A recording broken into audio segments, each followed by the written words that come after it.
Hello guys, ഈ കാണുന്നത് കമ്മലെന്നാരും വിചാരിക്കണ്ട.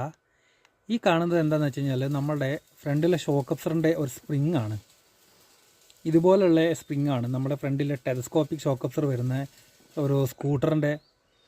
ഇതാണ് നമ്മുടെ ഷോക്ക് അബ്സറിൻ്റെ പൈപ്പ് വരുന്നത്. ഇതിൻ്റെ ഉള്ളിലായിട്ട് ഉണ്ടാവുന്ന ഒരു സ്പ്രിങ് ആണത്.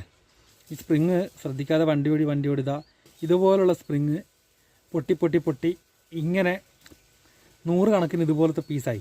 എന്താ വെച്ചാൽ ഇതിനുള്ളിൽ ഓയിൽ വരും. ആ ഓയിൽ ഷോക്ക് അബ്സറിൻ്റെ ഈ ഒരു സീല് കംപ്ലൈൻ്റ് ആയിട്ട് ഓയിൽ മൊത്തം തീർന്നിട്ട് സ്പ്രിങ് ഡ്രൈ ആയിട്ട് ഇതിൻ്റെ ഉള്ളിൽ കൂടെ അങ്ങോട്ടും ഇങ്ങോട്ടും കുറേ മൂവായി ഇതിൻ്റെ സൈഡൊക്കെ പൊട്ടി. അതാണ് ഇതിൽ സംഭവിച്ചത്. എല്ലാം പൊട്ടിയതാണ്. ഇതേപോലെ 100 കണക്കിനുള്ള പീസായി മാറി.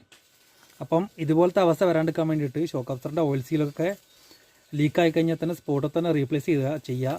അത് മൈൻഡ് ആക്കാണ്ട് ഓടിക്കഴിഞ്ഞാൽ ഇതായിരിക്കും എല്ലാവരുടെയും അവസ്ഥ.